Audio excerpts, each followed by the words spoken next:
Pancasila tidak mau dibelenggu oleh kuantitatif. Pancasila menghendaki kualitatif dan kuantitatif harus jadi satu.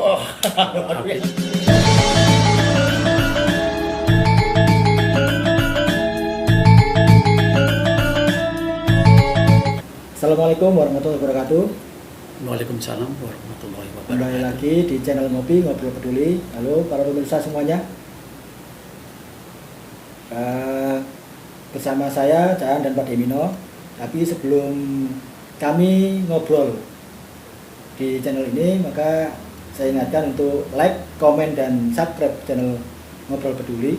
Dan kemudian jangan lupa aktifkan tanda loncengnya, karena nanti ketika kita upload video terbaru, maka di HP Anda akan mendapatkan notifikasi dari aplikasi YouTube. Oke. Terima kasih. Selamat sore Pak De. Sore. Gimana kabarnya Pak De? Ya. Ya, sore. Baik-baik.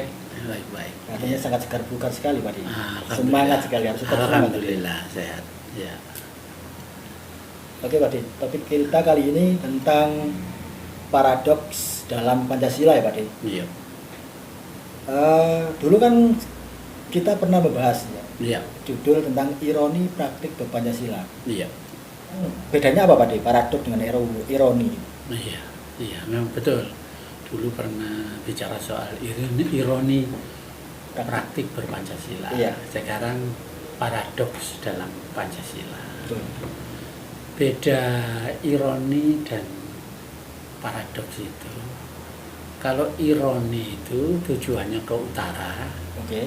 Kalau ironi berpancasila itu tujuan berpancasila itu kan bersatu. Iya. Tapi prakteknya dulu kan malah gegeran. Nah, itu ya. ironi. Jadi pengertian ironi itu adalah tujuannya ke utara tapi jalannya ke selatan. Nah, itu ironi. Tapi kalau paradoks itu kelihatannya itu berseberangan. Iya. Tapi bila kita melihat lebih dalam, kita berpikir lebih jauh, kelihatannya bertentangan, tetapi itu tidak. Justru mendukung. Iya, contohnya pernyataan yang paradoks ya. Iya. Orang kaya tidak lebih kaya dari orang miskin. Ini kan paradoks ya. Iya. Loh, kok bisa orang kaya tidak lebih kaya dari orang miskin?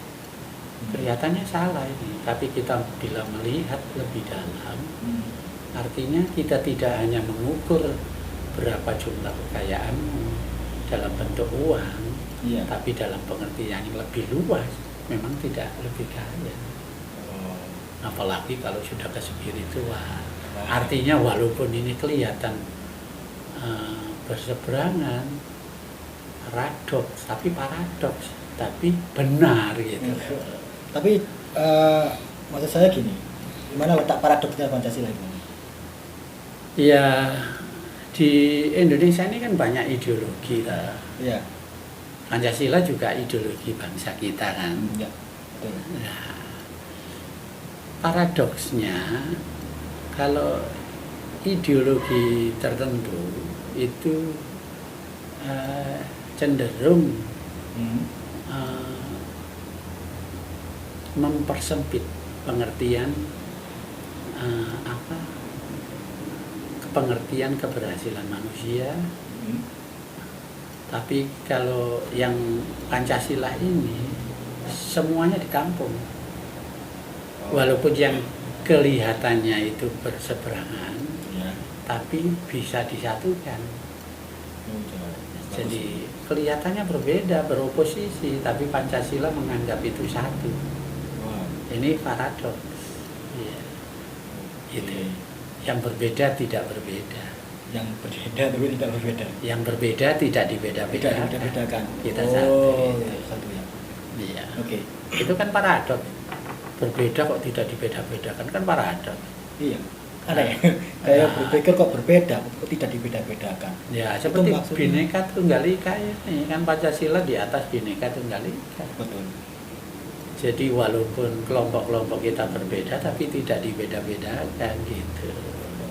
Iya. Itu sebenarnya berbeda ya. Sesungguhnya berbeda Iya, sebenarnya. berbeda ada, tapi tidak untuk dibeda-beda. Oke, sebenarnya satu rasa, satu Iya, satu kesatuan yang kesatuan. saling melengkapi. Saling melengkapi satu. Iya. Oke, ibarat tubuh itu mata ada fungsinya, Iya, telinga masing-masing ada punya peran fungsi sendiri. Oke. Iya. Siap. Sekarang ideologi lain itu tidak ada ya paradoksnya.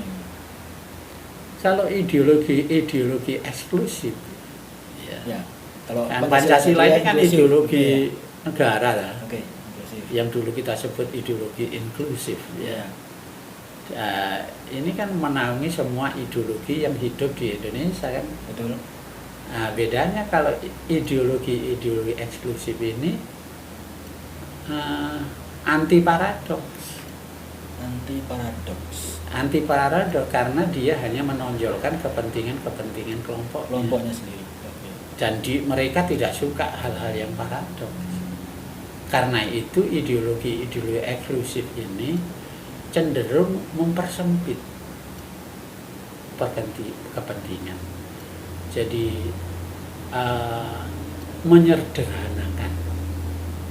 menyederhanakan masalah.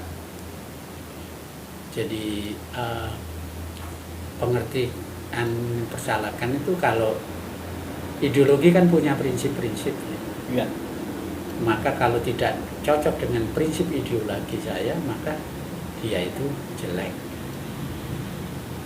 Kan itu tidak mau ada yang berbeda kan begitu ya. Iya. Karena itu sifatnya selalu kompetitif dengan kelompok-kelompok lain. Jadi justru dia mempersempit, bahkan konsep-konsepnya, prinsip-prinsipnya itu mempersempit. Contoh ideologi mainstream pun seperti komunisme yang sudah gagal. Dia kan mempersempit pengertian bahwa manusia itu direduksi menjadi urusan-urusan materi. Iya kan? Sehingga kesimpulannya adalah membagi kesejahteraan untuk semuanya sama rasa, ya kan gitu ya. Sehingga manusia dipersempit menjadi hal-hal yang materialistik. Apabila sudah tidak cocok dengan konsep ini, maka bahkan kalau perlu di dalam konflik dibunuh. Ya, dia kan mempersempit. Karena manusia pada umumnya tidak suka pada hal-hal yang berlawanan. Iya. Kenapa? Karena sulit untuk dipahami. Manusia cenderung milih yang gampang-gampang. Iya. Menghitam putihkan. Iya. Padahal manusia itu kompleks, kehidupan itu kompleks. Dunia ini kompleks. Jadi harus selalu ada dualisme. Nah, hanya ideologi Pancasila yang tidak mau seperti itu. Ideologi Pancasila kelihatan seperti mengadopsi dualisme. Karena itu dia menerima hal-hal yang paradoks. Sebenarnya tujuan Pancasila itu mulia sebenarnya. Betul. Jadi hal-hal yang berbeda tidak harus itu membahayakan. Jadi hanya Pancasila yang mau menerima paradoks. Contohnya negara-negara liberal menggunakan demokrasi. Ya. Demokrasi itu adalah mendengar suara rakyat, iya kan? Betul. Karena itu perlu di voting, iya kan? Ya. Akhirnya disederhanakan sedemikian. Kehidupan itu hanya demokrasi lewat jumlah suara. Ya. Kebenaran yang dianggap baik itu yang jumlahnya banyak, iya kan? Ya. Ya, karena itu Pancasila tidak mau. Walaupun Pancasila mengadopsi demokrasi yang milik Barat, tapi diberi embel-embel demokrasi Pancasila. Nah, ya itu. Kita sudah tidak bicara soal suara terbanyak dan suara terkecil. Ya. Disatukan semua penting bagi Pancasila. Oke. Karena itu pada sila keempat itu tidak demokrasi, tapi kerakyatan yang dipimpin oleh hikmah kebijaksanaan dalam permusyawaratan perwakilan. Hikmah kebijaksanaan. Wisdom. Ya. Bukan kuantitatif, bukan ukuran jumlah suara, tapi wisdom kita dahulukan. Nah, itulah artinya Pancasila mengadopsi, tidak mau menjadi satu prinsip yang jumlahnya suara yang berhak, tidak. Itu hanya salah satu prosedur akhir apabila kesepakatan tidak dicapai. Tapi sudah seluruh kearifan para wakil rakyat itu sudah masuk dalam wacana, sudah dibahas tuntas. Itu itulah Pancasila. Walaupun ada demokrasi, tapi di sini wisdom diutamakan. Artinya kan berlawanan ini, katanya demokrasi, misalnya kan suara yang terbanyak. Ya. Kok kalah dengan wisdom? Nah, ini artinya kita menyatukan antara kearifan dan hal-hal yang bersifat kuantitatif. Tapi Pancasila tidak mau dibelenggu oleh kuantitatif. Pancasila menghendaki kualitatif dan kuantitatif harus jadi satu. Itu. Harusnya bagus. Berarti saya berkesimpulan bahwa Pancasila itu antitesis dari ideologi. Saya kira begitu. Pancasila antitesis dari semua ideologi. Ideologi mana? Materialisme mengutamakan, semua diukur dari kesejahteraan, yaitu material yang harus dibagi rata sesama manusia. Kan kehidupan manusia dipersempit menjadi kehidupan materialistis. Yang non materialistis sudah berlawanan dengan negara, sudah menentang negara, kan begitu. Yang kapitalis semua diukur dengan penumpukan kapital, iya kan? Ya. Dan itu yang dinomorsatukan, tapi Pancasila tidak dilarang kita menumpuk kapital, tidak dilarang, tapi tidak mau kapital menjadi ukuran utama. Tetapi nilai-nilai kualitatif, kebijaksanaan ini, dan semua dirangkul. Tidak hanya yang rasional, karena Pancasila mengenal yang spiritual, ini masuk dasar negara. Ketuhanan yang Maha Esa. Iya, spiritual, kepercayaan dilindungi.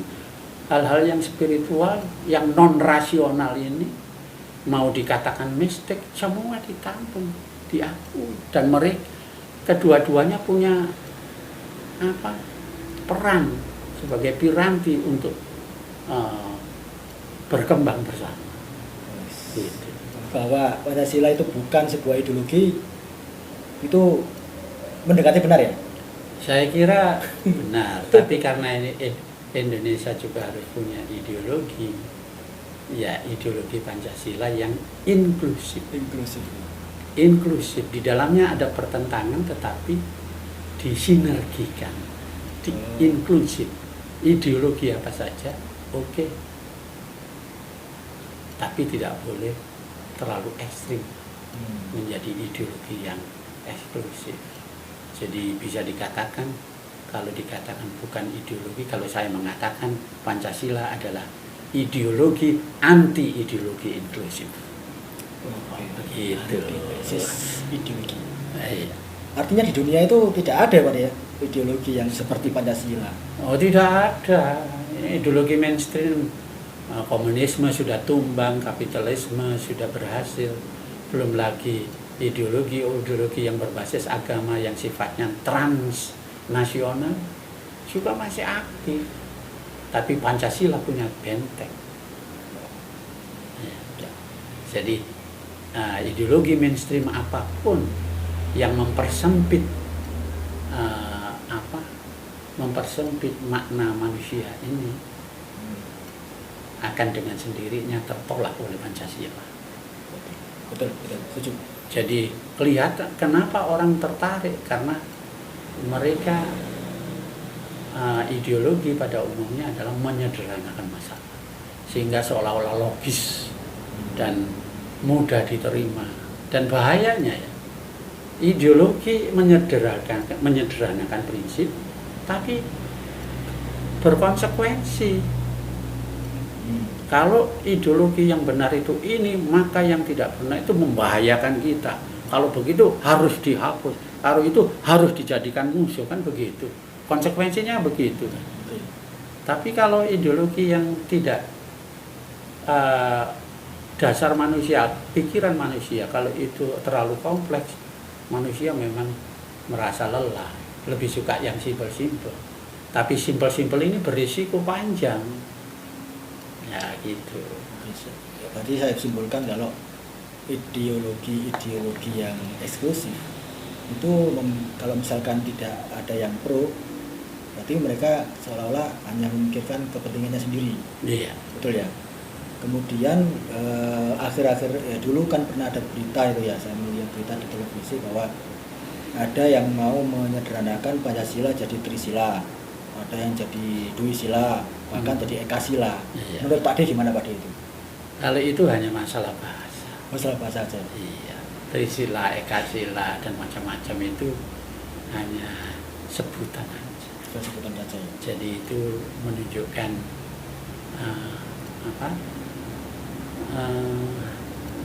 hanya dalam wacana. Jadi itu bukan merupakan profil ideologi Pancasila. Itu hanya penjelasan saja. Tapi tidak mungkin ya kalau dirubah jadi Ekasila atau Iya jelas tidak mungkin, secara resmi kita sudah memiliki Pancasila. Oh iya, saya kira begitu. Cukup Pak D? Cukup. Oke. Mungkin cukup kali ini kita membahas tentang obrolan kami tentang paradoks dalam Pancasila. Saya dan Pak Dimino pamit undur diri. Wassalamualaikum warahmatullahi wabarakatuh. Salam ngopi, ngobrol peduli.